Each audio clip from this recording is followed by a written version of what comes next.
الحمد لله رب العالمين والعاقبة للمتقين والصلاة والسلام على سيد الأنبياء والمرسلين وعلى آله وأصحابه أجمعين ومن تبعهم بإحسان إلى يوم الدين. أما بعد فأعوذ بالله من الشيطان الرجيم. بسم الله الرحمن الرحيم. وقضى ربك ألا تعبدوا إلا إياه وبالوالدين إحسانا إما يبلغن عندك الكبر أحدهما أو كلاهما فلا تقل لهما أف ولا تنهرهما وقل لهما قولا كريما واخفض لهما جناح الذل من الرحمة وقل رب ارحمهما كما ربياني صغيرا. صدق الله العظيم.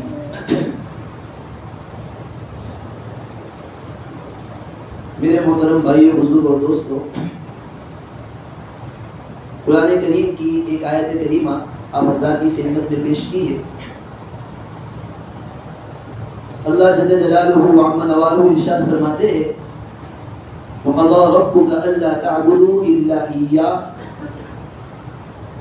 اللہ تعالیٰ نے فرمایا کہ اللہ تعالیٰ حکم دیتا ہے، تمہارا رب تمہیں حکم دیتا ہے یہ کہ تم صرف اور صرف اللہ تعالیٰ کی عبادت کرو، اس کے علاوہ کسی اور کی عبادت مت کرو. ساتھ میں اللہ تعالیٰ نے حکم دیا وَبِالْوَالِدَيْنِ إِحْسَانًا، اپنی والدین کے ساتھ حسن سلوک کرو، اچھا برتاؤ کرو. علامہ قرطبی رحمۃ اللہ علیہ کی مشہور مفسر ہے، وہ فرماتے ہیں کہ اللہ تبارک و تعالیٰ نے قرآن کریم میں بہت سی جگہوں پر جہاں اپنے حقوق کو بیان کیا، اپنی عبادت کا ادا کرنے کا لوگوں کو حکم دیا، وہیں پر اللہ تبارک و تعالیٰ نے والدین کے حقوق کو بھی بیان کیا. یہ ایک آیت ہے کہ اللہ تعالیٰ یہاں پر یہ فرما رہے ہیں کہ تم صرف اور صرف میری عبادت کرو، اللہ تعبدوا الا ایہ. جہاں اپنے حق کو بیان کیا، ساتھ میں اللہ تعالیٰ نے والدین کے حقوق کو بھی بیان کیا وبالوالدین احسانا. اس سے والدین کی فضیلت، اس کی اہمیت معلوم ہوتی ہے. اللہ تعالیٰ والدین کے حقوق کو الگ بھی بیان کر سکتا تھا، لیکن لوگوں کو اس بات کی تعلیم دینے کے لیے کہ والدین کا درجہ کتنا بڑا ہوا ہے، والدین کیا چیز ہے، ماں کیا چیز ہے، باپ کیا چیز ہے، ان کے لوگوں پر کیا احسان ہے، اپنی اولاد پر کیا احسان ہے، اس کی اہمیت کو اللہ تعالیٰ نے اس طرح بیان کیا جہاں پر اپنے حق کو بیان کیا اور یہ کہا کہ تم کسی کی عبادت مت کرو، ساتھ میں یہ تعلیم دی کہ والدین کے ساتھ بھی تم حسن سلوک کرو. آگے اللہ تعالیٰ نے فرمایا اِمَّا يَبْلُغَنَّ عِندَكَ الْكِبَرَ أَحَدُهُمَا أَوْ كِلَاهُمَا. جب تمہارے والدین میں سے کوئی ایک یا دونوں بوڑھے ہو جائے، بڑھاپے کی عمر کو پہنچ جائے، اور سب سے کٹھن مسئلہ یہ یہاں پر آتا ہے، باپ بوڑھا ہو چکا ہے، ماں بوڑھی ہو چکی ہے، ایک طرف باپ کھانسی کر رہا ہے، ایک طرف ماں کھانسی کر رہی ہے. بڑھاپے میں بہت سی مرتبہ والدین بھی جو بوڑھے ہو جاتے ہیں، ہر ایک پر ایک بڑھاپا آتا ہے. بوڑھا آدمی ایک طرف ضد کرتا ہے، باپ بھی ضد کرتا ہے، ماں بھی ضد کرتی ہے. ایک طرف بیوی کا حکم ہوتا ہے، ایک طرف بچوں کا حکم ہوتا ہے، ایک طرف اپنی بیوی کو سنبھالنا ہوتا ہے، ایک طرف اپنی اولاد کو سنبھالنا ہوتا ہے، اور ایک طرف اپنے والدین کو سنبھالنا ہوتا ہے.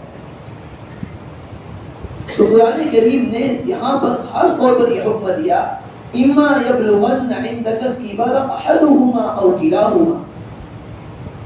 اگر تمہارے والدین میں سے کوئی ایک یا دونوں بڑھاپے کی عمر کو پہنچ جائے فَلَا تَقُلْ لَهُمَا أُفٍّ، ان دونوں کو اف بھی مت کہو. مفسرین نے لکھا ہے قرآن کریم میں یہاں کہا گیا لا تقل لهما اف، ان کو اف بھی مت کہو. یعنی قرآن کریم میں یہ کہا جا رہا ہے ہر ایسے کام سے اپنے آپ کو روکو جس سے تمہارے والدین کی دل آزاری ہو، ان کا دل دکھے. مارنا، یہاں تو قرآن کریم میں اللہ نے فرمایا فلا تقل لهما اف، ان کو اف بھی مت کہو. اگر اس سے نیچے درجے کی بھی کوئی چیز ہو سکتی تھی وہ بھی قرآن کریم استعمال کر سکتا تھا کہ اس سے نیچے بھی اگر ایسی چیز ہو جس سے والدین کو تکلیف پہنچ سکتی ہے تو اس سے بھی اپنے آپ کو بچاؤ. ولا تنهرهما, اور ان دونوں کو جھڑکو مت. وقل لهما قولا كريما, ان کے ساتھ نرم بات کیا کرو, نرم لہجہ اختیار کیا کرو. وَاغْفِرْ لَهُمَا جَنَاحَ الذُّلِّ مِنَ الرَّحْمَةِ, ان کے سامنے اپنے آپ کو عاجزی سے جھکا دو, ان کے سامنے اپنی گردن اونچی مت کرو. اور ساتھ میں کہا گیا وَقُلْ رَبِّ ارْحَمْهُمَا كَمَا رَبَّيَانِي صَغِيرًا, ان کے لیے دعا کیا کرو.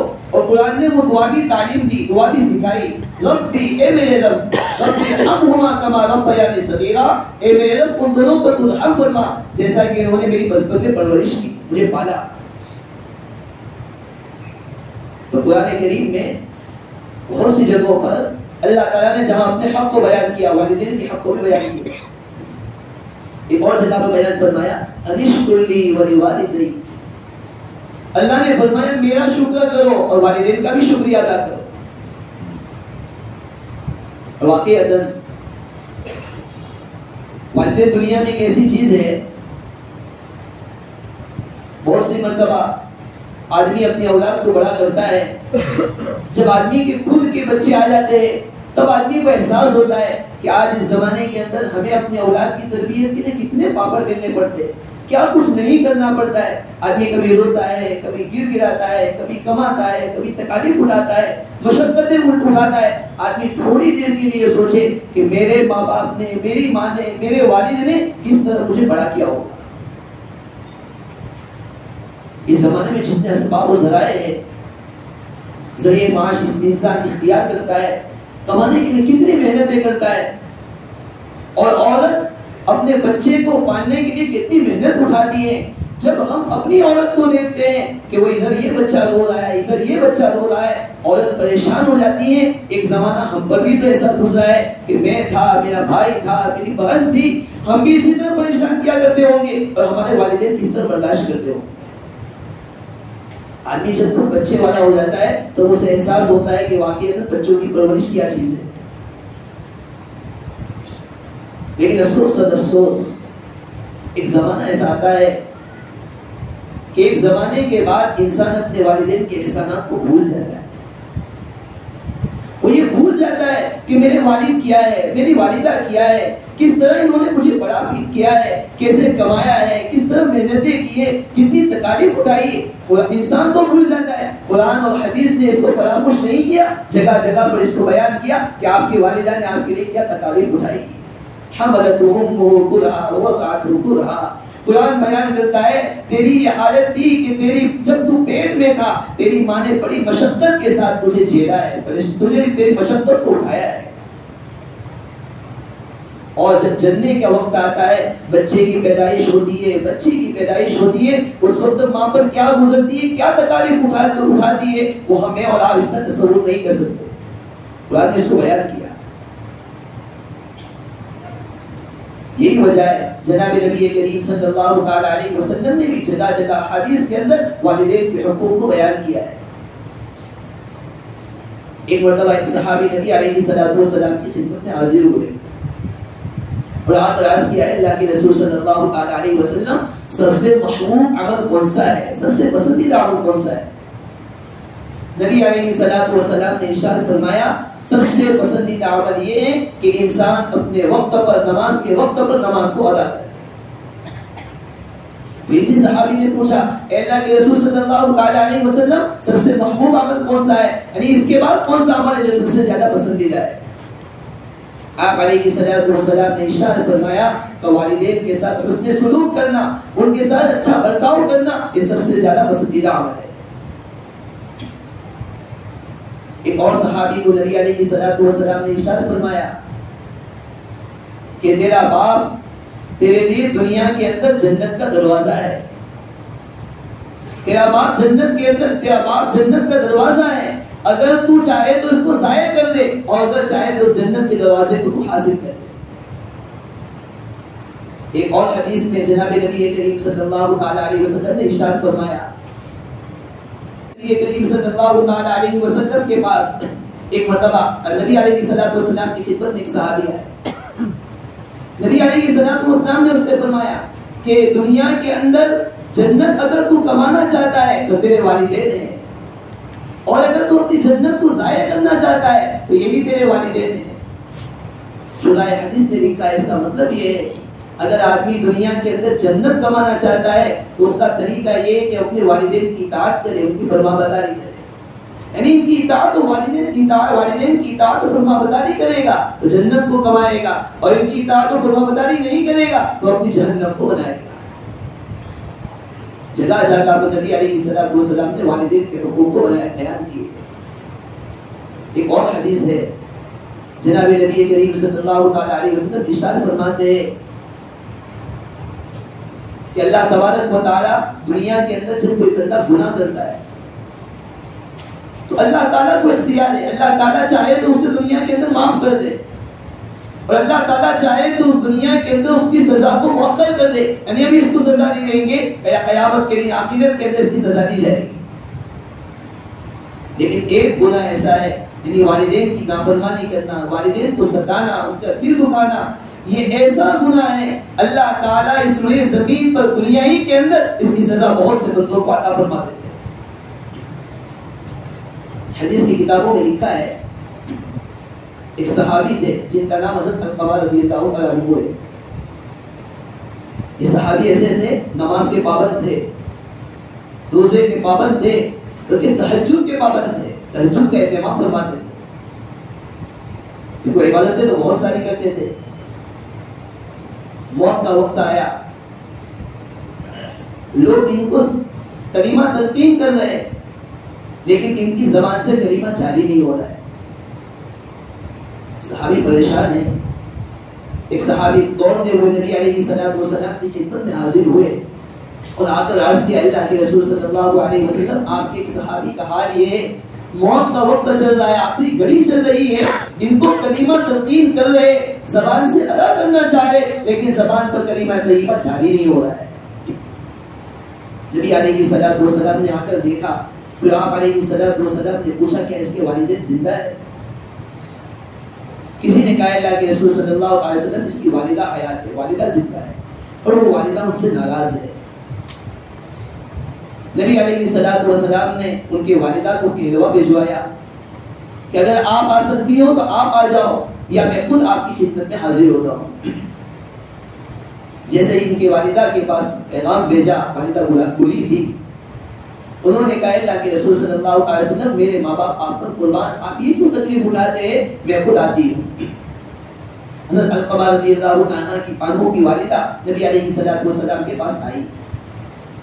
آپ علیہ الصلوۃ والسلام نے فرمایا کہ تمہارے بیٹے کا کیا حال ہے؟ بوڑھی اماں کہنے لگی میرا بیٹا بڑا نمازی تھا، روزے کا اہتمام کرتا تھا، تہجد کا اہتمام کرتا تھا، لیکن اس کے اندر ایک ہی غلط عادت تھی، ایک ہی بری چیز تھی، اور وہ بری چیز یہ تھی کہ بہت سی مرتبہ وہ اپنی بیوی کے مقابلے میں، بہت سی مرتبہ میرے مقابلے میں میری بیوی کو ترجیح دیا، اپنی بیوی کو ترجیح دیا کرتا تھا۔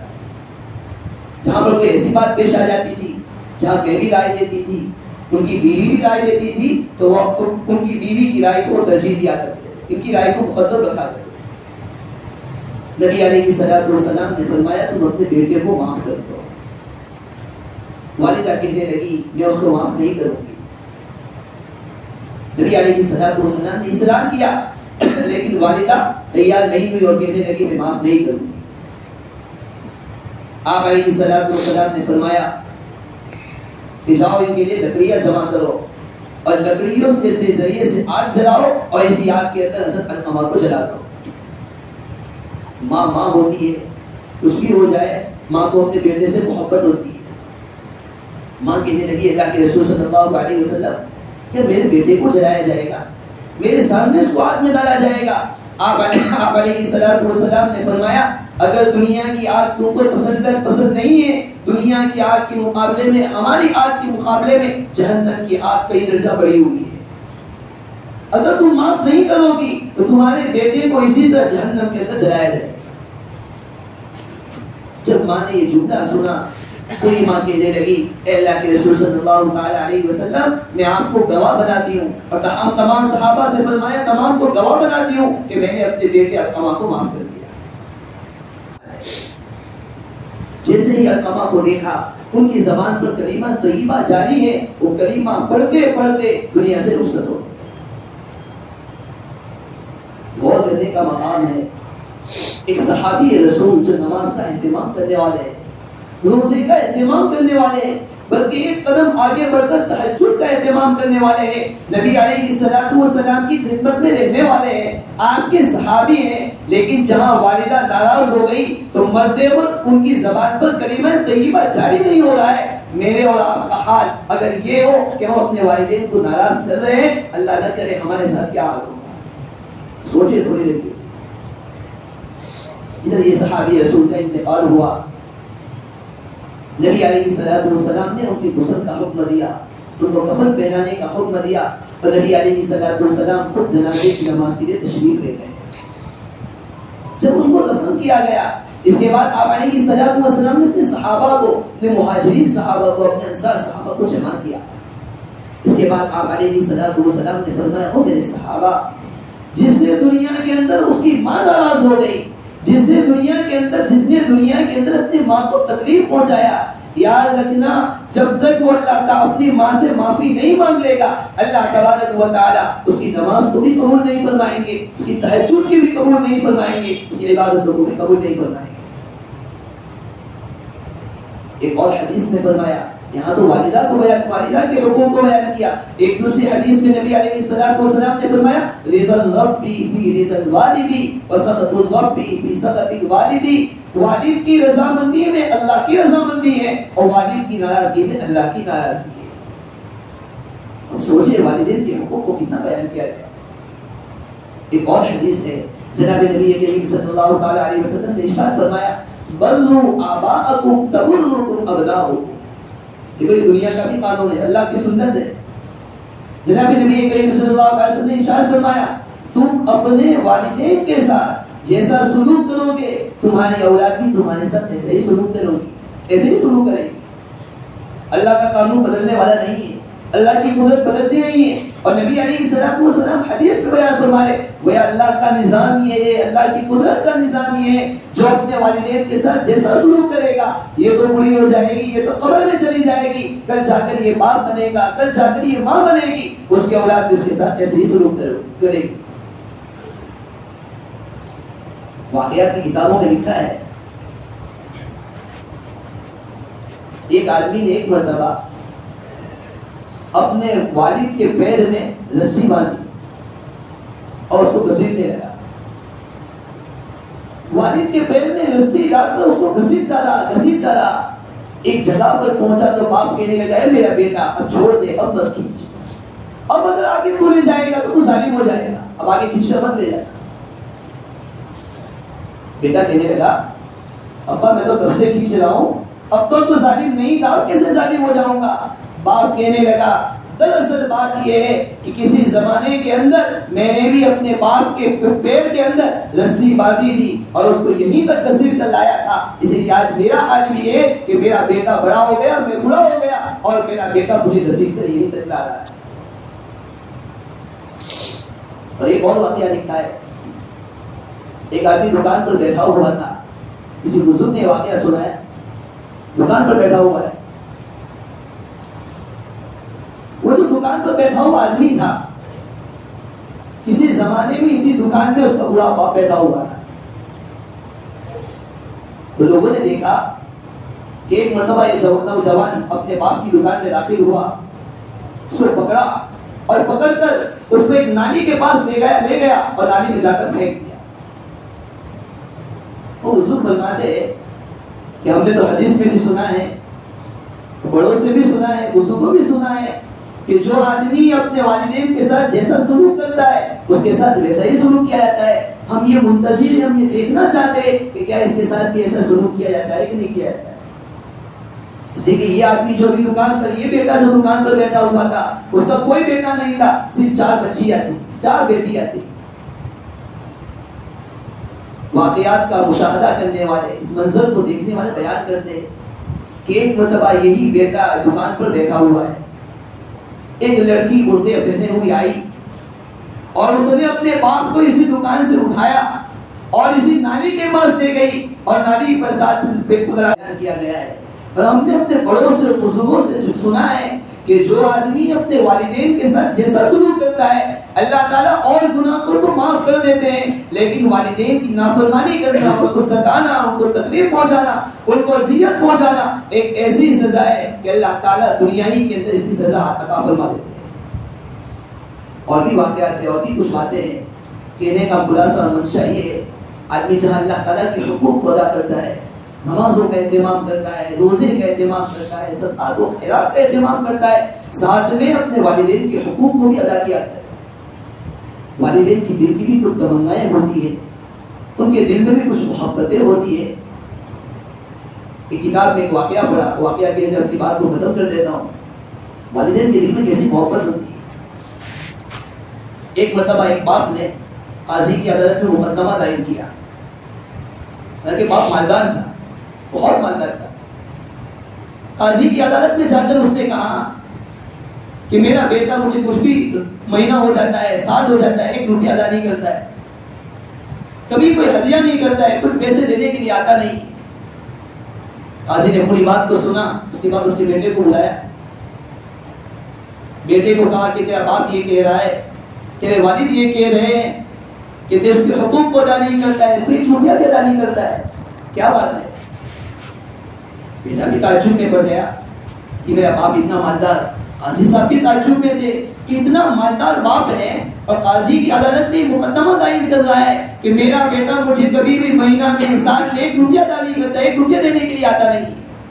لیکن چونکہ قاضی کی عدالت میں مقدمہ تھا، قاضی نے فیصلہ کر دیا. بیٹے کو بلا کر کہا کہ ہر ماہ کم سے کم مہینے کے اندر 1 درہم 1 روپیہ کچھ نہ کچھ روپیے اس کو ادا کیا کرے. قاضی نے ادھر فیصلہ کر دیا. لیکن قاضی صاحب تعجب میں تھے کہ باپ اتنا مالدار ہے، اللہ تعالیٰ نے اتنے پیسے دیے، لیکن آخرکار یہ مقدمہ لے کر آیا. اور مقدمہ دائر کرتے وقت اس نے یہ درخواست کی کہ بس میرے دل کی خواہش یہ ہے کہ ہر مہینہ میرا بیٹا کم سے کم کچھ نہ کچھ روپیے مجھے دے جائے. مقدمہ ختم ہو گیا. اس کے بعد قاضی صاحب باپ سے ملے اور اسے جا کر پوچھا آپ کے پاس کتنے پیسے ہیں، اتنے سارے روپیے ہیں، لیکن آپ نے عدالت کے اندر ہی مقدمہ کیوں لکھا اور کیوں دائر کیا؟ باپ نے جو جواب دیا وہ سننے کے قابل ہے. باپ کہنے لگا بات دراصل یہ ہے کہ مہینے ہو جاتے ہیں، سال ہو جاتا ہے، لیکن کبھی میرا بیٹا مجھے ملنے کے لیے نہیں آتا ہے. میرے دل کی تمنا ہوتی ہے کہ مہینہ ہو گیا، 2 مہینے ہو گئے، 5 مہینے ہو گئے، سال ہو گیا، کبھی تو میں اپنے بیٹے کے چہرے کو دیکھوں، اس کے دیدار کروں، اس کی زیارت سے اپنے دل کو ٹھنڈک پہنچاؤں. میرے دل کی خواہش ہوتی ہے لیکن کبھی نہیں آتا. میں نے سوچا کہ کوئی ایسا موقع مل جائے، کوئی ایسا بہانہ مل جائے جس کے ذریعے سے میں اپنے بیٹے کی زیارت کیا کروں. اس لیے میں نے مقدمہ دائر کیا کہ کم سے کم آپ کی طرف سے فیصلہ ہوگا، وہ کچھ روپیے لے کر آئے گا. روپیے مجھے نہیں چاہیے، روپیے کی کوئی خواہش نہیں ہے، بس وہ روپیہ لے کر آئے گا. چونکہ قاضی کا حکم ہے وہ روپیہ دینے کے لیے آئے گا. روپیے تو کہیں بھی چلے جائیں گے، کہیں مل جائیں گے، لیکن کم سے کم میرے بچے کا دیدار تو مجھے نصیب ہو جائے گا. والدین کی دل میں محبت ہوتی ہے، ان کی دل کی بھی تمنا ہوتی ہے کہ کبھی کبھی اس کی زیارت کیا کرو. اللہ تعالیٰ شانوں سے دعا ہے اللہ تعالیٰ ہم سب کو اپنے والدین کی خدمت کرنے کی توفیق عطا فرمائے، ان کی خدمت کر کے اپنی جنت کو بنانے کی توفیق نصیب فرمائے. آمین. وآخر دعوانا الحمدللہ رب العالمین.